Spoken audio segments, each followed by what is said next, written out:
欢迎来到恍然佛悟，这是一个分享佛法思考、生命觉察的小天地。如果你对佛教有兴趣，对人生有疑问，或者只是想静静听一段能让心安静的话，这里就是为你准备的。如果你喜欢这类内容，记得点赞、收藏，还有订阅我们的频道，让我们一起在学佛的路上慢慢走，慢慢懂。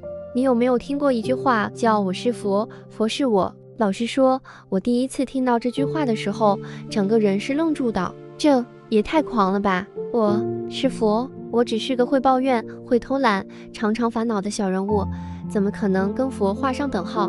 佛不是高高在上，坐在莲花台上，眼神慈悲的觉者吗？而我只是个每天忙住生活的平凡人。但这句话之所以让人震撼，是因为它不只是哲学金句，而是一个非常核心的佛教思想。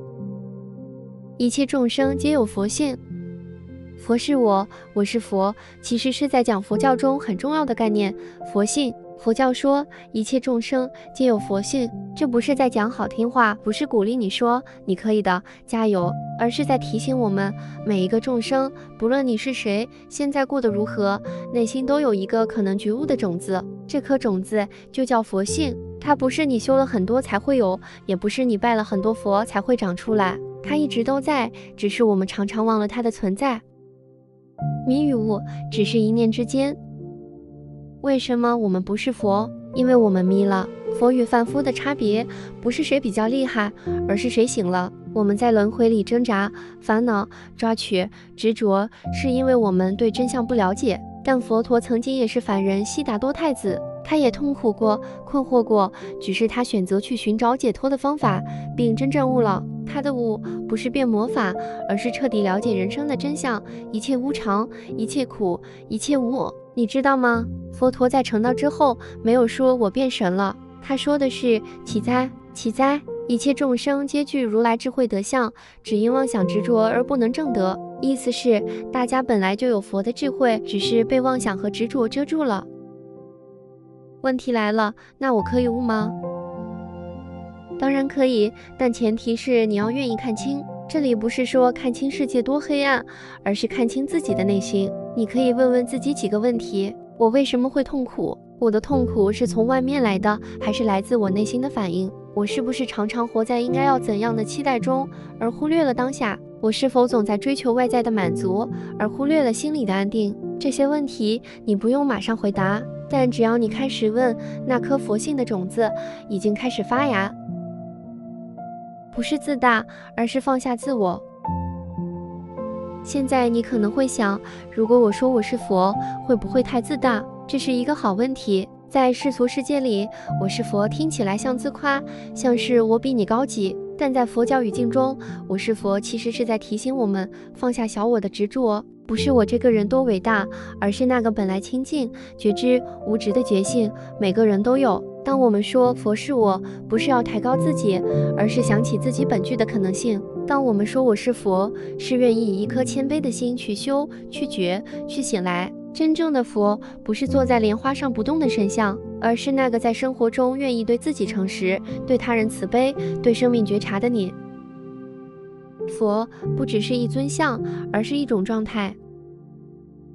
你有没有过这样的经验？在某个特别宁静的时刻，你突然对某件事看得很清楚，不带情绪，不带评价，而是像旁观者一样清明地理解一切。那一刻，就是你在佛的状态里，不是变成超人，不是无所不能，而是你暂时放下了我执、得失、成败的分别，用一颗宁静而觉知的心看待当下。这种状态，我们每个人都曾经体验过，只是它总是太短暂，被生活的杂讯盖过。但没关系，佛法不是叫你立刻变成那样，而是帮你记得那是你原本的样子。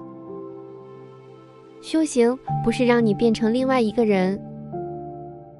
有些人以为修行是要变得不像自己，好像从此不能发脾气，不能有欲望，不能犯错，要说话慢吞吞，表情要慈祥。但佛法不是这样的，修行不是要你消灭自己，而是让你更清楚地看见自己。你会发脾气，佛知道；你有欲望，佛也知道；甚至你会怀疑佛法本身，佛也不会怪你。佛陀曾说：我所说法，如法喻者。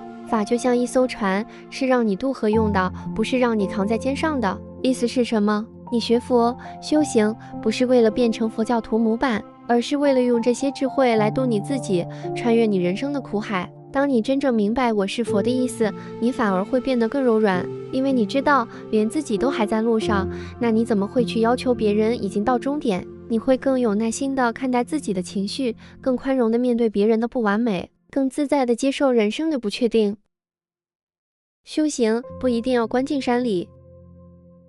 很多人觉得要觉悟就得剃头出家，或至少要去闭关几个月。但你知道吗？佛陀的很多弟子都不是出家人，有的是商人，有的是家庭主妇，甚至还有当官的。他们在日常生活中修行，在市场里练习觉知，在家庭中培养慈悲。我们这个时代最需要的佛，不是在山洞里闭关10年的高人，而是在通勤的捷运上能静下心来不骂人的自己，是在家里洗碗时能放慢呼吸，不带怨气地完成那一刻的小小修行。如果你能在生活里找到一点点的清明，在混乱里留下一点空间，那么佛就在你心里。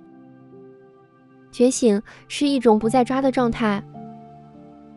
佛陀觉悟的内容其实不难懂，他看见了人生的苦来自抓，我们抓住想要的，不愿放手，抓住不喜欢的，却又不知如何摆脱。我们抓住自己以为应该有的身份、成就、关系、外貌、地位，结果这些抓都变成了我们痛苦的来源。而佛陀不是叫我们什么都不想要，而是要我们放松那个抓的力道。你喜欢某样东西没错，但当它失去的时候，你能不能练习不崩溃？你希望成功没错，但当失败时，你能不能不把整个自我价值都毁了？当你能越来越常在这些情境中保持一点点的空间，那就表示你离佛的状态越来越近了。所以，我是佛吗？如果你问我现在的你是不是佛，我会这样说：你不是已经成佛的你，但你拥有成佛潜能的你，从来就没有离开过。你现在也许烦恼，也许困惑，也许不相信这一切，但这些都没关系。佛法从来不是为了选拔谁最亲近，而是为了帮助我们这些还在痛苦中挣扎的普通人。我是佛，佛是我。这句话的真正意义不是夸张，也不是玄幻，它是在提醒我们，觉醒不是遥不可及，而是你内在最真实的部分。当你下一次感到怀疑自己、否定自己，或觉得人生一团乱的时候，请给自己一个简单的提醒：你不是坏掉了，也不是没救了，你只是在迷，还没醒。但那个可以醒来的你，从来没有离开过。你不需要等哪一天变完美才能修行，也不需要证明什么才能靠近佛法。你只要愿意开始，愿意觉察，哪怕只有1秒钟，哪怕只是一次深呼吸，那个我是佛的你，就已经在回家的路上了。谢谢你听到这里，我们的影片并不是要告诉你该怎么做，该怎么想，而是陪你一起去理解，一起去发现那个内心里早就存在的佛。如果你觉得这支影片对你有帮助，欢迎按赞、订阅，也分享给你身边需要的人。你也可以在留言区告诉我，你对佛法有什么疑问，有没有什么主题想一起探讨，让我们用一句话播下一颗佛缘的种子，在彼此的陪伴里，一起恍然佛悟。